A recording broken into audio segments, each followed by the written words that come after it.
Hello guys, దోమ గురించి ఈరోజు తెలుసుకుందాం.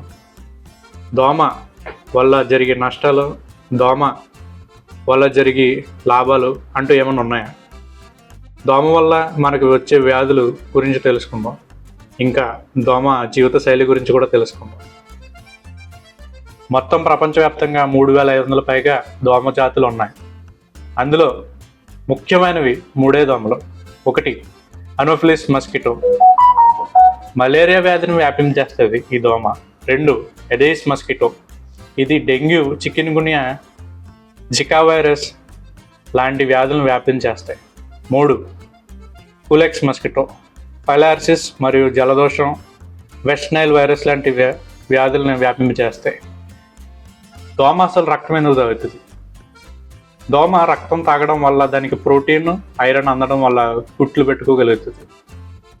మగదోమలు రక్తం ఎందుకు తాగవు? మగదోమలకి రక్తం తాగాల్సిన అవసరం లేదు, ఎందుకంటే అవి గుడ్లు పెట్టాల్సిన అవసరం లేదు కాబట్టి అవి రక్తం తాగవు.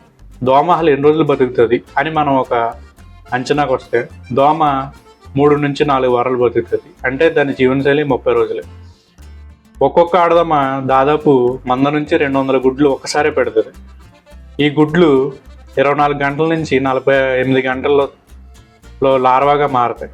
లార్వాగా మారిన గుడ్లు 2 నుంచి 4 రోజుల్లో పూర్తిగా దోమగా మారుతుంది, రూపాన్ని పొందడానికి తయారవుతుంది.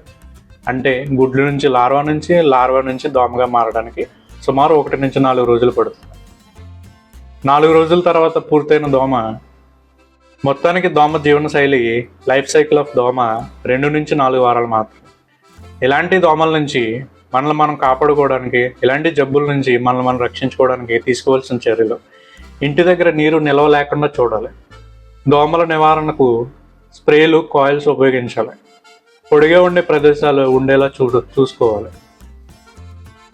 బిగుతుగా ఉన్న బట్టలు ధరించుకోవాలి, మందంగా ఉన్న బట్టలు వేసుకోవాలి. దోమల కాటుకు గురవకుండా మనల్ని మనం కాపాడుకోవాలి. మన చుట్టూ ఉన్న పరిసరాలు ఎప్పటికప్పుడు శుభ్రంగా ఉండాలి. సో ఇలా మనల్ని మనం దోమల బారి నుంచి కాపాడుకోగలం. ఉంటాను. వచ్చే వీడియోలో మరి ఒక టాపిక్తో మళ్ళీ మీ ముందుకు వస్తాను. Until then, bye.